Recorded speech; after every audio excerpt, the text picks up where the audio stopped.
Hello, welcome back once again for our second episode of the week of Willow Talk. Plenty to talk about. Adam Peacock alongside Alyssa Healy. Once again, Heels, how are you? Very well. That's the way. And Bradley Haddin. Hads, how are you? I'm outstanding. That's good. Wow. That's good. I've got a sick kid at home, so it's so good to be out of the house. Far out. Did I say that out loud? Yeah, you did. It's not anything too untoward. It's just a day off school. It's not. No, a couple of days. Couple of days. What happened? I don't know. I think he's just year 7. Needs a couple of days off, burn himself out. Burn the candle at both ends. His best mate's off as well, so I'm not sure whether they're both convenient. hungover. Yeah. Ferris Haddin's day off. By the sounds of it. You got this all to look forward to. You do? All these funny little intricacies about... Oh, I was like, I've already done year 7. That's how people think who don't have kids. See. Oh, we might have kids one day. I knew I exactly get what it, you're yeah. No, I said it last week. I'm not pregnant, guys. Come on. No. Let's not feel that far anymore. Not rushing you into anything, Gosh. but I'm sweating. going to happen. Actually, a mate of mine... I'm proud of you, though, for doing year 7. Yeah. You've got a lot more to look forward to. A mate of mine's about to have their first, and he's got to renovate his house. He goes, he's talking to us, and he's talking to 3 mates, 3 kids. He goes, mate, you wouldn't guess. I've got to go buy a cot. I've got to buy a bugaboo. It's costing me a fortune. We're all sitting there going like, we've all been through it. It's like he's explaining to us like a shot. So, Joey, good luck with all that. Joey, it's your fault for not asking one of your group of friends to borrow them. No, Why do you need to go we're buy too it? old. Yeah. Ours have gone down. Mate, my last one need that. Mine wouldn't be, mate, it could be anywhere. That's all you need. I still remember the scan for our 4th, and I looked at Rach and I said, if there's 2 in there, this could be the last time you ever see me, because 3 was enough, 4 was another one, and then 5. I remember going and getting the snip, and you have to get this. I don't know where this has gone. No, we've got a new producer. We'll get to cricket in a second. But you sometimes have to get a psych test. I walked in with my pants down, saying, mate, I love my 3 kids, but you've got to do this. And he started filling the form. I thought, oh, no, I'm going to have to do a psych test. He goes, Had's you in Tuesday. It's great fun. So congratulations once again. Thank you on my non-pregnancy. Completing Great. year 7. Yep, That's where that all started. Now, coming up today on Willow Talk, where allegedly we talk cricket, we're going to preview Australia's upcoming Champions Trophy campaign in detail. We're going to choose our best possible 11s. We'll get to the bottom of how many tokens out of our Hey, I'm on target. earlier this week I'm on target. episode dished out. We had 100 tokens to hand out overall for the entire tournament, 8 teams. I think overall through the 7, we've dished out 120 tokens. So I don't know what is left for Australia. And the lawnmower man for Australia short. as well. 80 short, Australia winning. You got England winning it. How was the reaction to that? No, I didn't. You gave them 40 tokens. I didn't even understand what the tokens were. But what I did... Well, looking at your wallet, it looks like you understand the monetary value of things. What I did say is I think England can play in the final. Well, that means they got a good chance of winning it then. Yeah, that's why I gave him 40 tokens. Yeah, 40 I didn't say they'd win he it. gave India 50, so it's clearly India-England final in Australia. We'll get to Australia in this episode in detail. If you want the other 7 teams, we've gone into detail the other day with them. Sheffield Shield, guys. So it's even though we're halfway through these fixtures, as we sit here and do this episode, there's already a bit to talk about. Sam Konstas, we can talk about that, and we will, absolutely. And South Australia involved in another game where it's just wickets for fun. So we'll get to that a bit later on. We'll finish off with Sundries. And Stuart Broad has definitively answered the question, why didn't you walk, on an English podcast? And a man who is literally from me to you away on that occasion. You could almost smell his BO when he nicked that one to Michael Clark. Bradley Haddin will explain his point. Read it out now. I can't wait. No, you can wait. No, you can I'm wait. not going. I'm going to talk for the rest of the show unless you read it out now. Okay, we'll do it off the top. No, you can have the casting vote. Do it now or do it later? Nah, Sundries at the end. That's Yeah, come on. thank we got to you. get through the serious stuff Order. first. See, that's proper captaincy and leadership right there. Quick reminder to get in touch with us on social media. Follow along on TikTok, Instagram at Willow Talk Podcast, and subscribe to our YouTube channel at Listener Sport. William F. messaged through to the Insta page and said, "G'day, Willow Talk. I'm a big fan of the show, despite being a pommy leg spinner. Won't hold that against you, Billy. Currently over from the UK playing for Queen's Cricket Club on the Gold Coast. Enjoy listening to very factual and interesting stories about cricket all over the world. It makes my daytime job mowing the outfields go a lot faster. Keep up the great pods. William F., I envy you being able to sit on a mower all day and call that a job, actually." I'm a bit worried about him because he says very factual, and I'm not sure how factual we are. It was pretty factual when Hads was going through the fact that he walked into a room with his pants down. The stuff on top of this one, that was about as factual as it gets. But Queen's Cricket Club on the Gold Coast makes me think, guys, that sounds like a great place to play cricket. Have you guys had any interesting left field offers to come and play cricket at a certain club anywhere in the world? Yeah, you have. I had a couple of years playing league cricket, and that's good fun. In England? Yeah, in England. But the best part about league cricket is not actually the team you're playing, it's the Sunday league games. Mate, you get some great characters. Mate, it's a great Sunday lunch, but it's a good drink. It's great, great fun. And this is what we would be playing up at the Gold Coast at the moment. It could be in the English winter, on the Gold Coast, on a mower, mowing the outfield, but also I'd imagine rolling the wicket so he gets some runs. But yeah, you're forever getting invited to those sort of days. Hills, you're still a professional cricketer, so maybe these offers haven't been able to be taken up. But if you were to get an offer from any part of the world to say, you come over here and play a couple of T20s for us or a few two-day games, where would you want it to be? Well, I feel like, and I'm inspired by your hat every now and then, if the Napa Valley Cricket Club would like a wicketkeeper. I feel like I'd fit in really well over there. Put the shout out. Yeah. Don't ask, don't get. Shouted. Well, there was one I got invited to. It was in Iceland to play on actually ice. Huss ended up going. That, yeah. I had something on. Huss said he had an absolute ball, but that would have been a good experience. Isn't Iceland green? No. Iceland's green and Greenland's ice. Greenland's ice. Yeah, but And Iceland also has ice. Could be America soon. But Iceland is, Iceland's a lot of rock, Right. I think. So Cool. yeah, Well, It would have been. extend the invite. ice and rock. I'd like to do that one. Yeah. You'd like to go on unique ones. What about a Colin Miller style trip to, where is he, Vegas? Or wasn't he in the Netherlands as well? I'm not ready for. I've never been to Vegas, and I'm not going. That's the spirit. Head to Napa Valley. You can walk in instead. there with your pants down.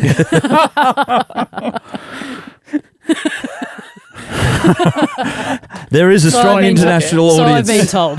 There is a strong international audience on YouTube, and a lot of people have been commenting on Tuesday's pod.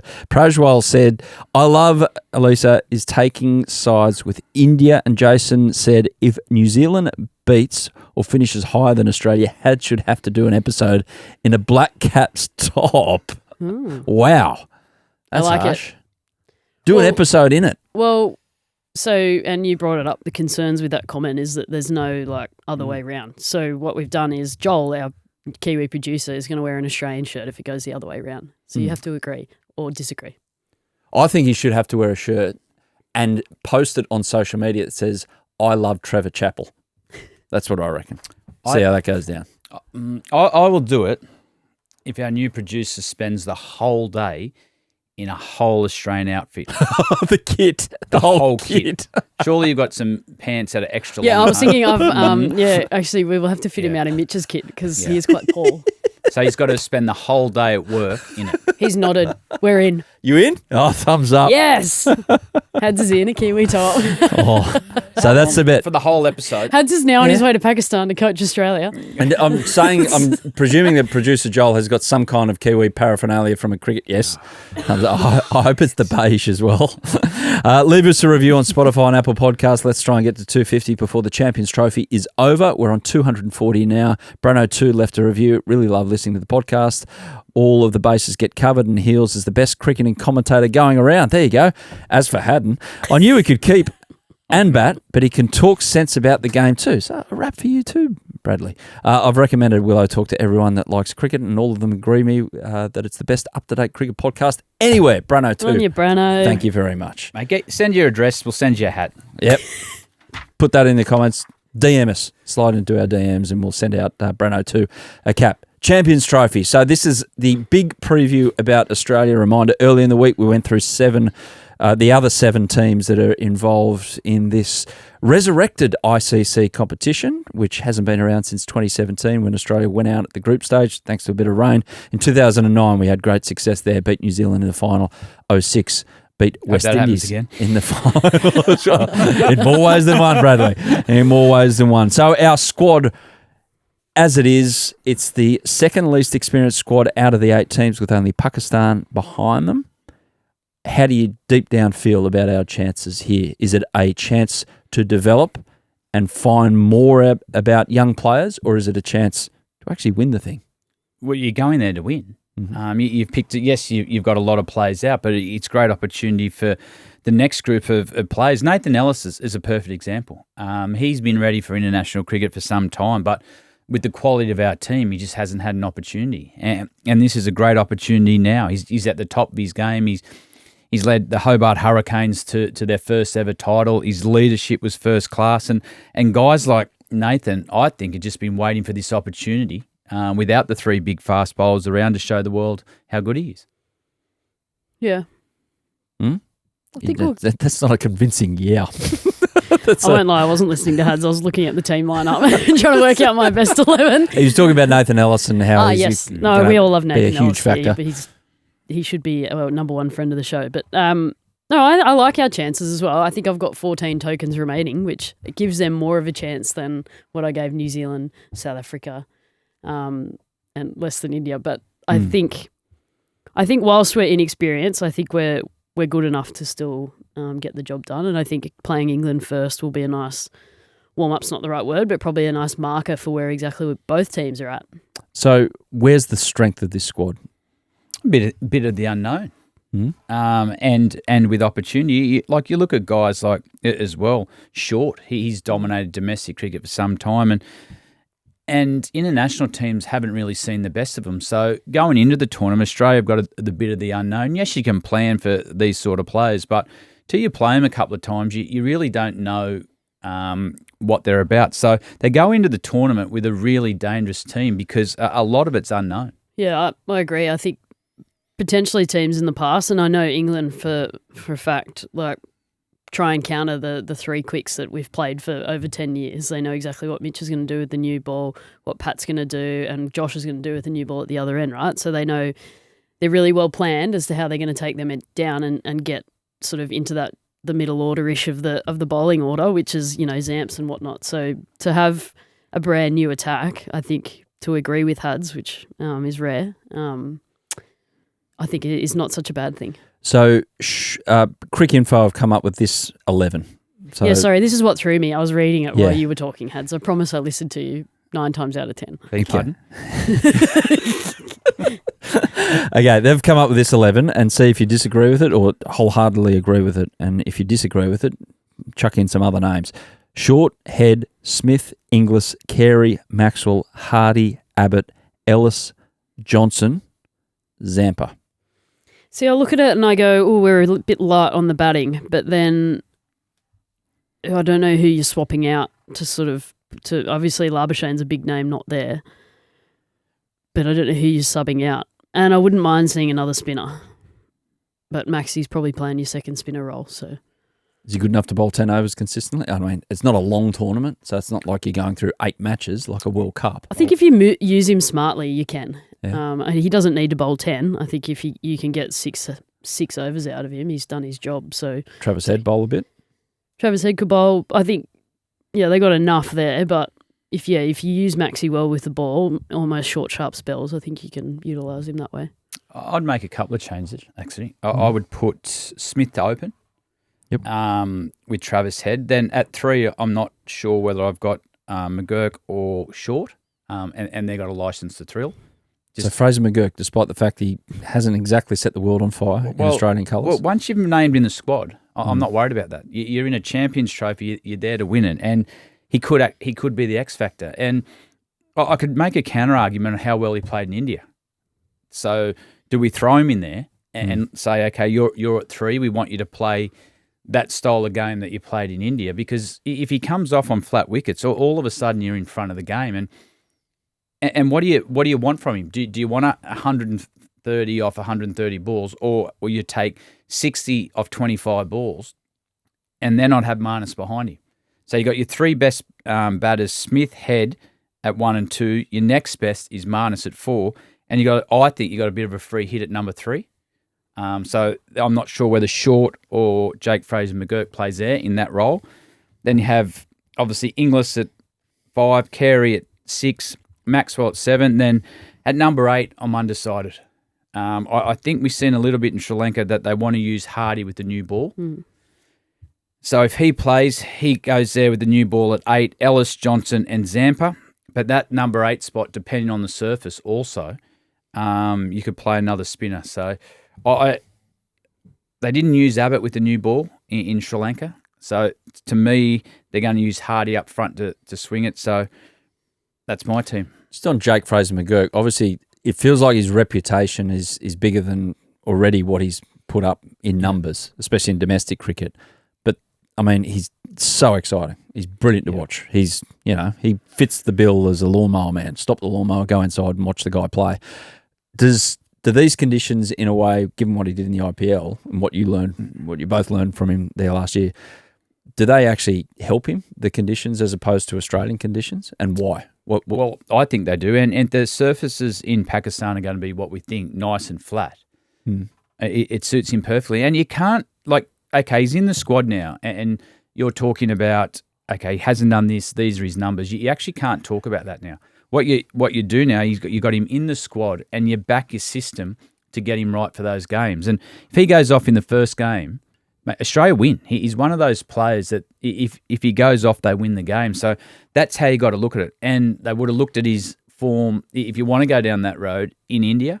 The ball doesn't move as much, and give him the license. Give him the license to win you the game. If he gets out, you got Marnus, Inglis, Carey, Maxwell behind the senior players to fix it.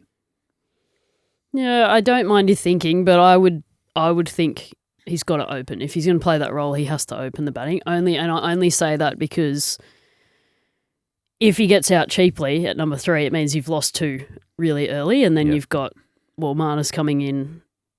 In your side, Marnus coming in straight away. So whereas if he's at the top of the order, let's say with Travis Head, and he gets out early, then Steve Smith walks in anyway. Yeah.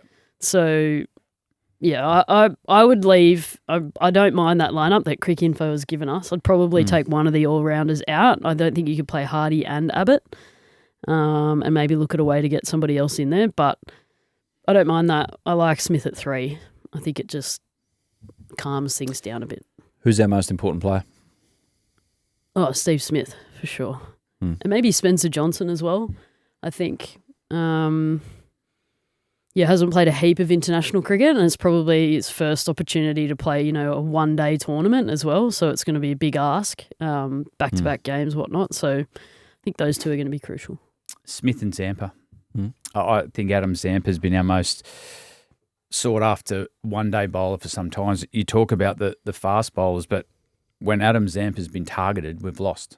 And with an inexperienced pace bowling attack, you're going to put a lot goes onto their shoulders if they get hold of Zampa. So how Zampa bowls go a long way to see what sort of totals Australia have to chase. Going back to Smith at top, the reason I like him there is because they can't then just open with spin. Yeah, I remember having this conversation, and I agree with you there, but I just lose back-to-back. Yeah, I feel like if you put him there and then let's say he gets out, or if Heady gets out early, which, he's either going to come off or he's not, but he's a bit more controlled than someone like Fraser-McGurk. Yeah. But if you lose Head and Fraser-McGurk in the space of a really short space of time, then what? So Smith kind of calms things down at 3. How do you see the matchup against England in the first game? Well, I think it's going to be a really good opportunity to see where both sides are at. And I think England came really, really hard at Adam Zampa last time they played that one-day series over in England and looked to target him big time and get him out of the attack. So I'm assuming they'll take that same approach. And as Had said, he's going to be a really crucial player then. But I think both sides will be looking at Saturday going, righto, this is a good test of where we are really at after England coming off a loss series, same as Australia. So big game, but that's the Champions Trophy. Everyone's a big game. I think England would be looking at Australia and going, if we can get wickets early and put some pressure on this inexperienced middle order, game on. I think they'll back themselves with the bat against our bowling attack. But that could also work in our favour if you underestimate guys like Spencer Johnson, Ellis, and guys like that. So, yeah, it's going to be a cracker. And both team hasn't come off the form that they would have liked. So whoever loses, it's sort of like, oh no, here we go again. Yeah. And the other one then goes, see, our preparation was perfect. Yeah. So it's a huge, huge game first up. So how many tokens did you have left? I Sorry. had 14. Yes. You had 14, and Yep, you're giving Joel them all counted, to Australia? Joel counted them for me. Thank you. Well, I thought I had 12 left, so clearly I miscounted. But I'm giving them slightly more of a chance than what I gave New Zealand and South Africa, who I thought were a real chance. But I obviously favour Australia, so I'm giving them 14. You got any idea how many tokens you had left from He's got early in the week? 68 of his 1,000. 68? Yeah, and I give 60 to Australia. You guys, hang on. Thank God you're not my accountant. Well, maybe Because you want me we'd to both be in jail. Or we'll be living on the water. Yeah, exactly. Waiting for a knock at the door. We had 100 tokens, and you gave England 40, which left 60, but you're giving 68 to No, Australia. you didn't use yours. Mine? You sat on the fence. Oh, you're using mine now. You sat on the fence. I'm taking all yours. Jesus. Okay, a question then. No, I think Australia, the first game's huge for both. They're obviously, but where they've come from, as I said, it's very important. But I just think a bit of the unknown with us, if we start well and someone like Short or Jake Fraser-McGurk gets going, mate, all of a sudden we're playing this exciting brand of cricket that everyone's chasing. Got to start well. Lawnmower Man, who is it for Australia? We named the other 7 in the other 7 teams. Glenn Maxwell. I think it's time for him, the big show, to be out in the big tournament. Mine is actually Steve Smith. Okay. Because I'm coming in to watch, because if he gets out, then we sort of lose a bit of control through the game. Then you're going to be watching Maxi anyway, so it might be. Yeah, Maxi. but I'd like to be watching Maxi and Steve Smith still there. Yeah. Came up with this phrase, Lawnmower Man, because of one man through the Test series, and it's Travis Head.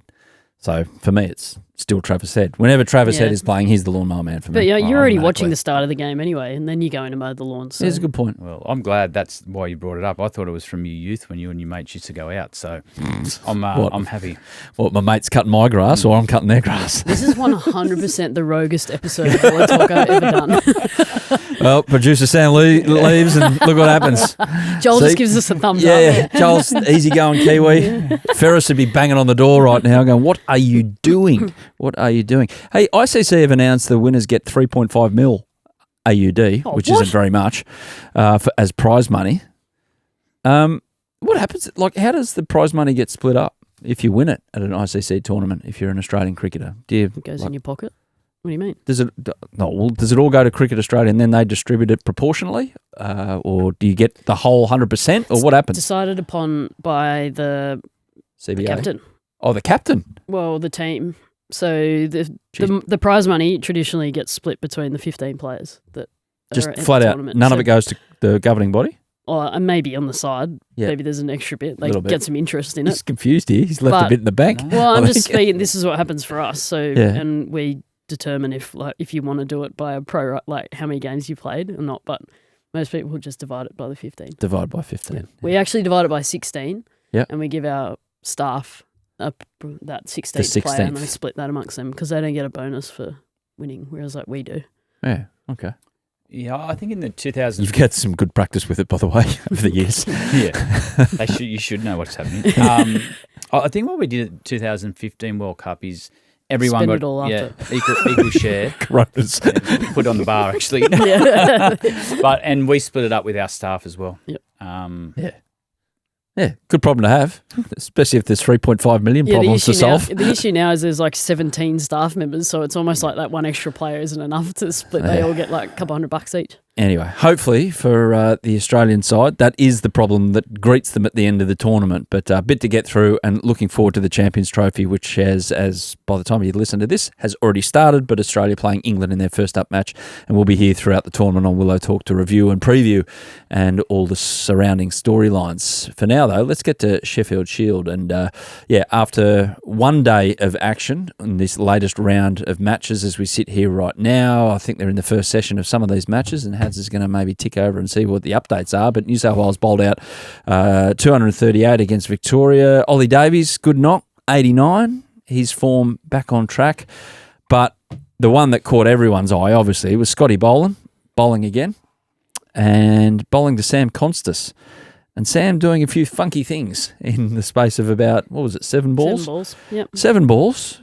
7 not very boring balls, it must be said. Scott was just trying to bowl his metronomic style. Sam was dancing around, decided to step about 4 stumps outside off stump and play a sweep shot over the Brawongle. Didn't work out for him. He got clean bowled. Thoughts? He hit top of leg though. I watched that 7-ball innings and I was kind of bewildered, but at the same time I was like, I've actually never seen Scott bowl and miss a lot. And what he did do was all of a sudden Scott bowled one down leg side, he bowled one, he had to kind of react to what Konstas was doing, and obviously he gets the last laugh and hits the top of leg and says, see you later. But it was the first time that, I've seen, and Scotty Boland would not have been rattled one bit. The first time I've seen him in a first over, I just miss a little bit, which I found quite fascinating. But yeah, I can't explain the rest of it. So Sam went to the Gabba and played a very conventional, or tried to play a very conventional innings in the first dig against Queensland. Yeah. And scratched around, ended up getting out for not many, I think 3, was it, off 30-odd. This one was, we're back to the MCG against Bumrah again. Did you like what you saw, I feel like you're going to get out anyway, worried? may as well make it entertaining. Yeah. Well, as Healy said, Scott Boland had to do something different. Well, not for long. Yeah. For 2 balls. I don't really know where to start with it, to be honest. Do you start at, and I've had a close look at it all, do you start that New South Wales haven't beat Victoria in something like 17 games? Were they throwing something different at them?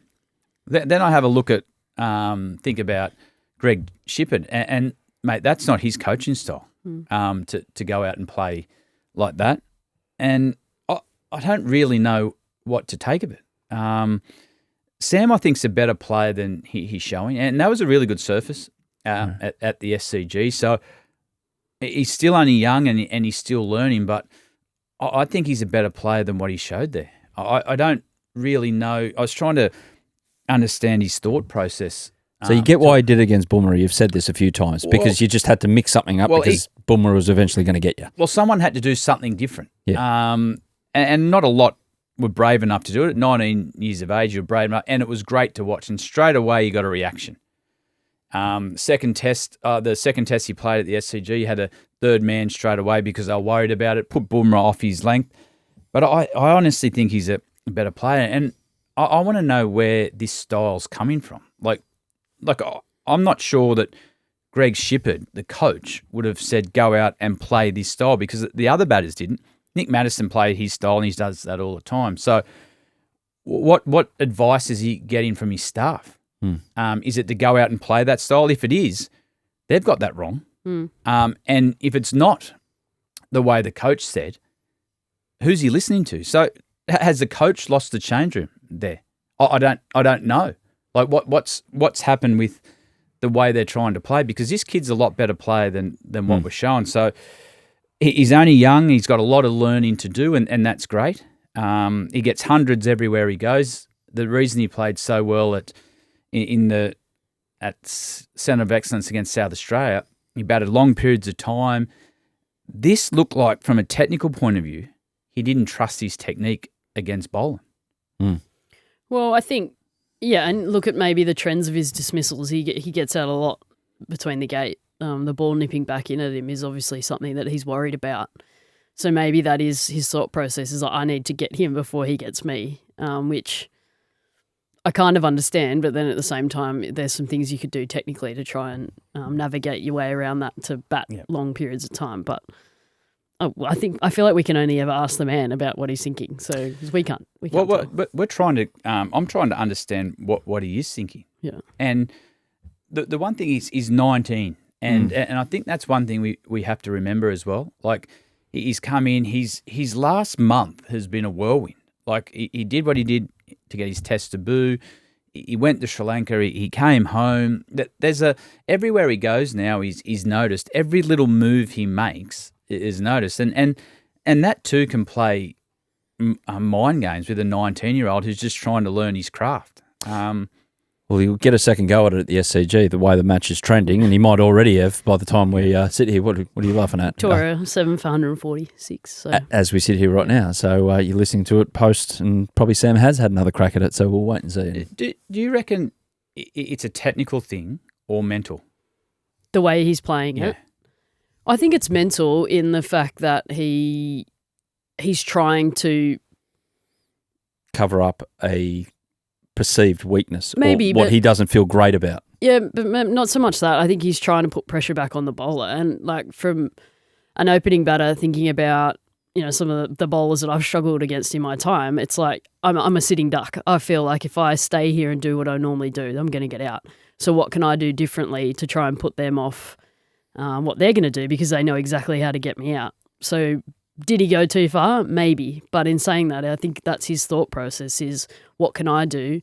I know I've got a weakness against the ball, maybe nipping back that's going to hit top of off. What does Scott Boland do better than anybody else? He nips it back on the top of off. So how do I put him off that length early? But yeah, the 7 balls was maybe a bit too exciting. Well, the other thing, if you think about guys you've played with the SCG, the toss goes up, you're batting at the SCG, and you had Jakes in my time, Kadich, Bevan, and they just think, I get through this first 15 minutes, whatever number I want, I'll get. Yeah. And I just don't know what he's messaging.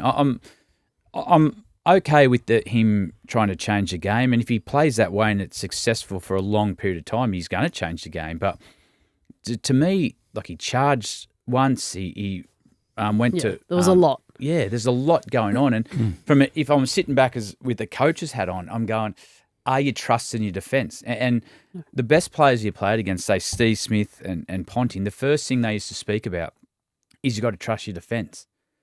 So is he trusting his defence? I don't know. Is it the game plan to do something different?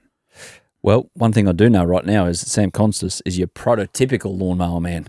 Yeah. Because, you're stopping everything to go and watch him play because it's not boring. That's the main thing. Not boring. But sadly, at the moment, then you're going back out to mow the lawn. On the mow. Yeah, well, mow it's the a lawn. good thing in February because the grass is going quick. So around the grounds after day one of that this latest round of Sheffield Shield, again, South Australia have been involved in a 20-wicket day. They were all out for 90 after an 8 for 21 collapse.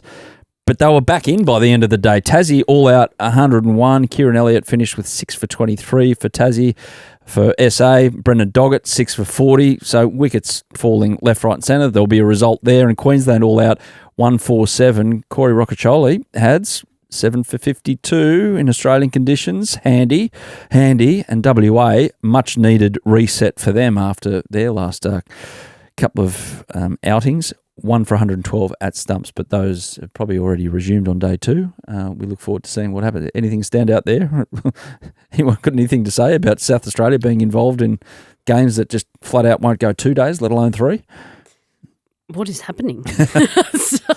Good day for the wicketkeepers. A lot went to Harry Nielsen, caught behind. So as a wiki, you're like, you beauty. But yeah, I mean, I love it because I think the Sheffield Shield at the moment has been so exciting to watch. So whether it's been batting collapses, whether it's been spicy wickets, whatever it's been, I think it's making people want to watch it and see what everyone's doing around the grounds. I mean, Kieran Elliott, in my mind, has come out of nowhere and blitzed the last 2 games that he's been a part of. And to see guys that we haven't really heard a lot about before coming on and doing some good stuff, I think it's really cool. But I think it's good fun. Well, we're going to go from must watch to must listen, Hads.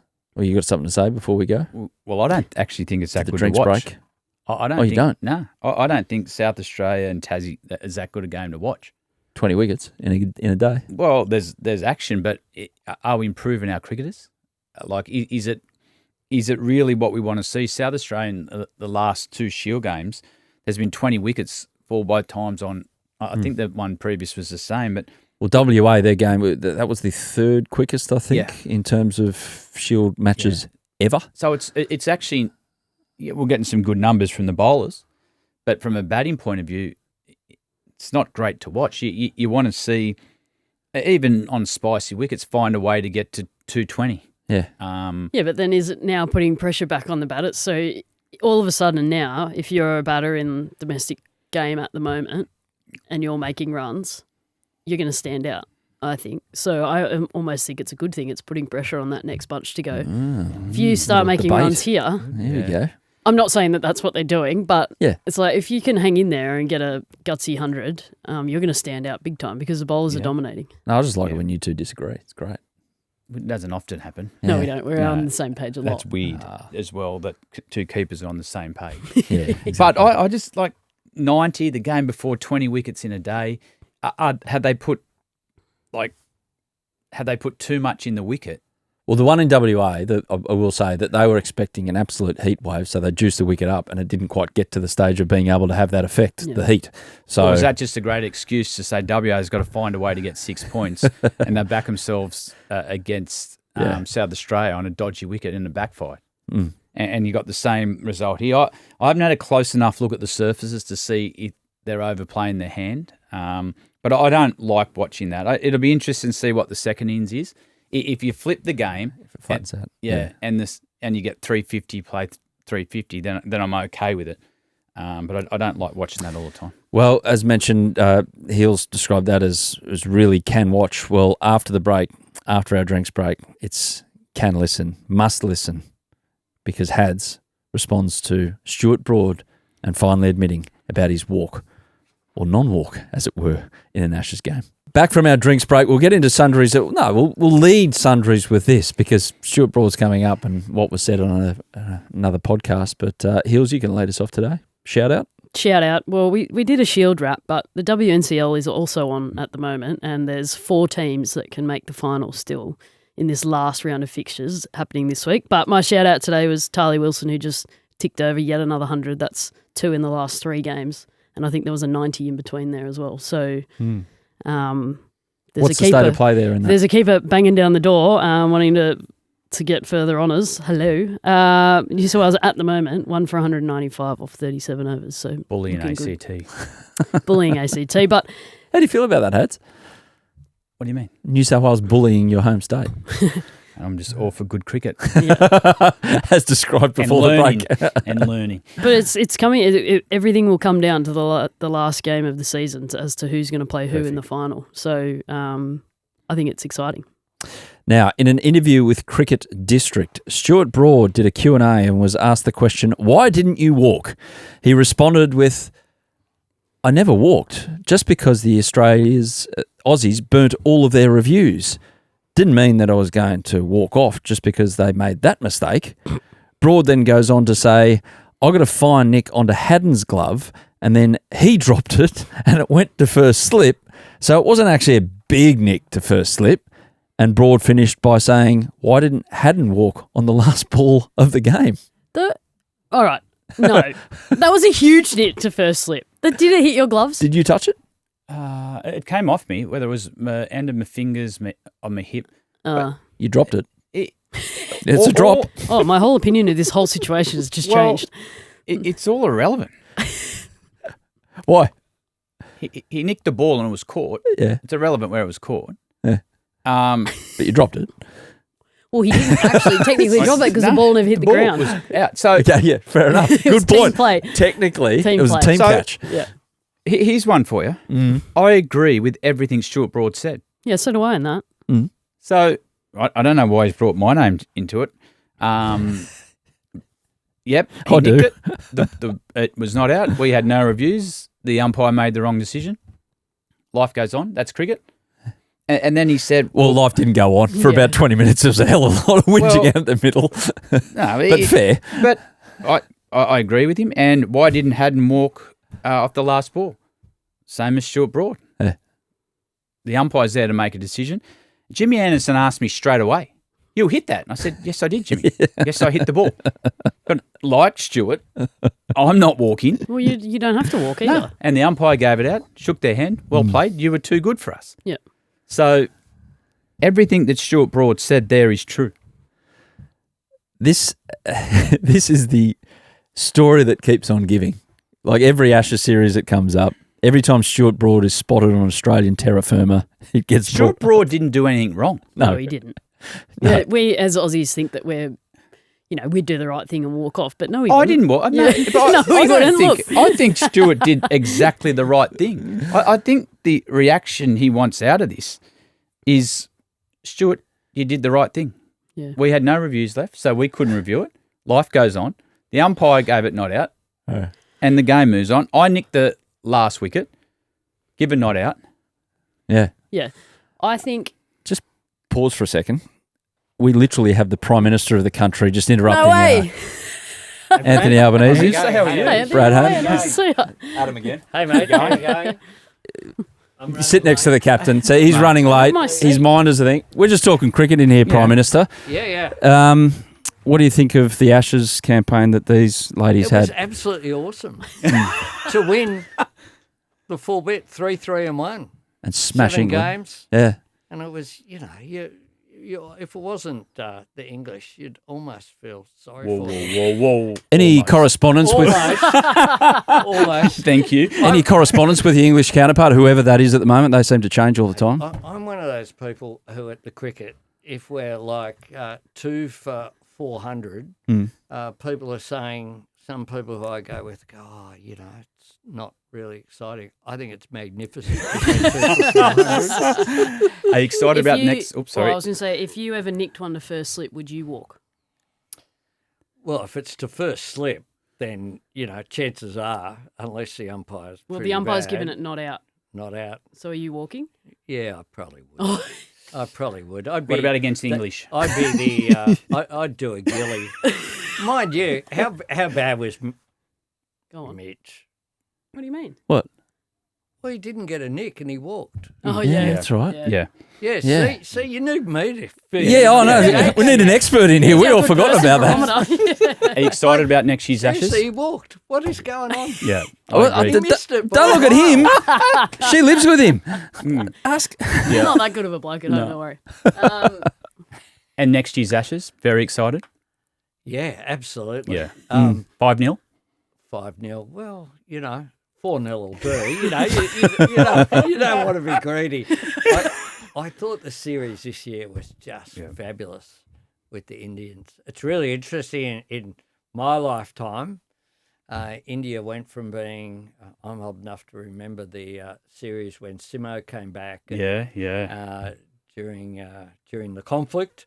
But now it's just as big as the Ashes. I think they're the big 2 series. So looking forward to the Ashes and then looking forward to the Aussies going over to India.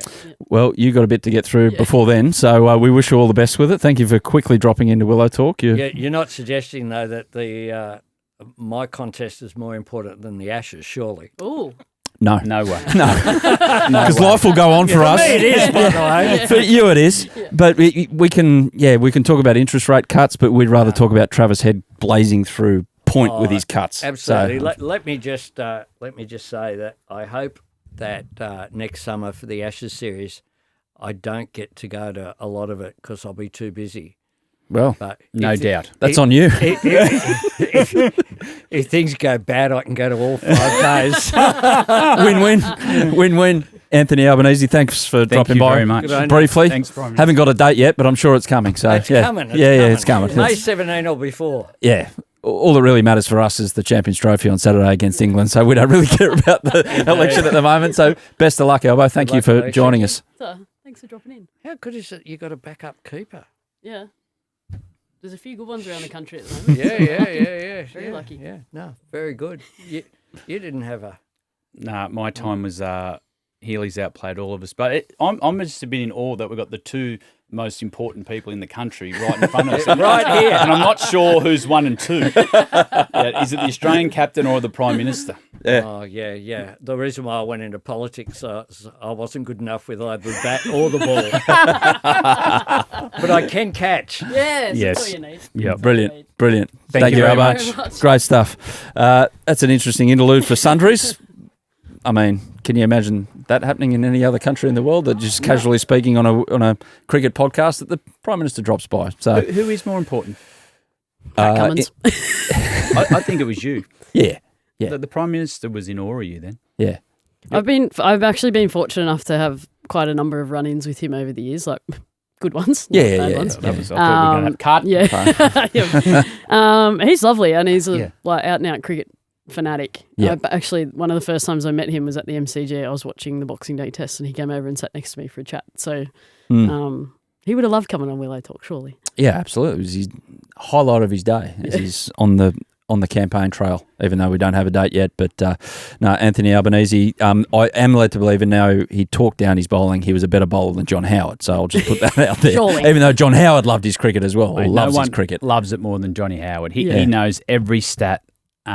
He's been in the change room on a number of occasions, right to the end. Yeah. Johnny Howard, Right to the end. enjoying that. Right to on the SCG cellar, the stamping of Matthew Haddin. Very, very close. But the other one is, remember Bob Hawke? Yeah. When he used to scull the beer at the SCG. Mm. I wonder if Albo gets in again. Will he do it at the SCG? We should have asked him. No, he'll partake either way if he gets rolled or he has a win in about It's May. great that he dropped in. Yeah, exactly. When a politician comes in, obviously politicians divide opinion. That's what they're in. They're in politics. Some people hate them, some people love them. Australian captains, most of the time everyone loves them. Especially when you win an Ashes 16-0. I think no one can disagree with that happening. But when a politician's come in and you've gone, geez, like he did there, you know more than us. Yeah. Does it happen often? Well, I played with Davey Warner. Yeah. He was the ultimate politician. In every way I just described as well, especially off Australian shores. Anyway, it was good to have the Prime Minister on the show. Very cool. It has been. Look, we started weird and it's followed that path of different things happening here on Willow Talk. Okay, where were we on Sundries? I'd get rid of the rundown now. Oh, I don't just think we can top that. Yeah, no. A quick one. I love sibling rivalry. So Ben Curran, the sibling of Sam and Tom, Ben actually plays for Zimbabwe. He scored 119 not out against Ireland, making him the first member of the Curran family to score an international century. Attaboy. And neither of the other two are playing for England at the moment either. So he's the only one playing international cricket. Is there a chance that they all go Swapsy. Okay. Ooh.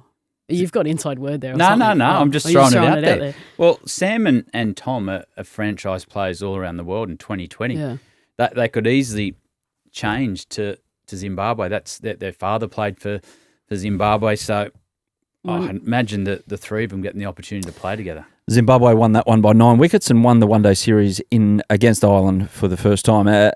ODI overnight as we sit here, USA v Oman for the first time ever in 4,671 completed men's one-day international matches. There were no pace bowlers, only spin. I love it. Spin only. Up to the stumps you both go for the entire 50 overs each. Not that it got to that. USA 122 defended it by bowling Oman out for 65. Milan Kumar scored a handy 47 and took 2 for 17 with the ball for player of the match.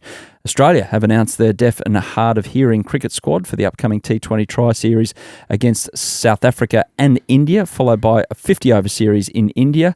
New South Wales player Andrew Park is the captain. The tri-series starts in India on the 2nd of March, and the one-day series against India will be from the 10th to the 12th of March.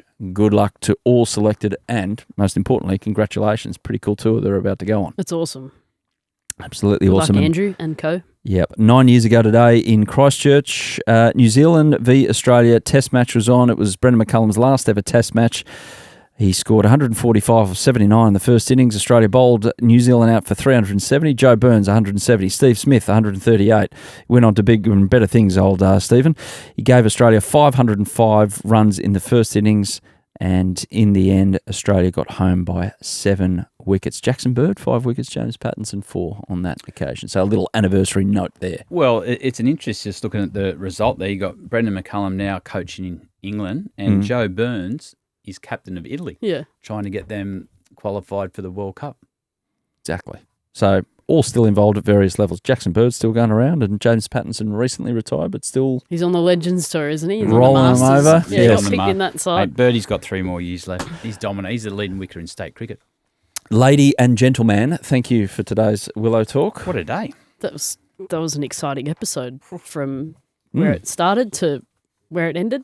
I was a bit thrown then. Like, I just didn't expect Albo just to walk in. I was thrown by your chat early, but yeah, then We the Prime Minister started with Brad Haddin walking in to make sure he could medically not have any kids with his pants down to the PM joining us. I love my There's 3 no link kids. there. Yeah. I just wouldn't. I could not have a fourth. My brother did that actually. What? Here we go. Here's the Yeah. postscript. End of the show. Just put a little bow on it. Here we go, Hads, go. 2 daughters, Yeah. under 5. Went for the 3rd boy. Twins. Well, twin girls. Yeah. He's got 4 girls under 5. How old are they now? Under 5 now. In 10 years' time, that household is going to be intense. I've got untold amounts of sympathy for him. Yeah. To New have- level respect. He's going to have 4 teenage girls Yeah. in the house. Uh-oh. Whew. On that note, we'll end it there. You're Willow right. Talk. No, I'm just, He's rattled. I can see a big cloud of thunder forming over that man's life in 10 years' Not time. as much over our new producer that doesn't know what he's got himself into. Exactly. That's Willow Talk. Thanks, everyone. Yeah, thanks for watching the Willow Talk podcast on YouTube. Don't forget to hit the subscribe button so you don't have to miss an episode wherever you are. And while you're at it, check out these videos up here. They're mostly good.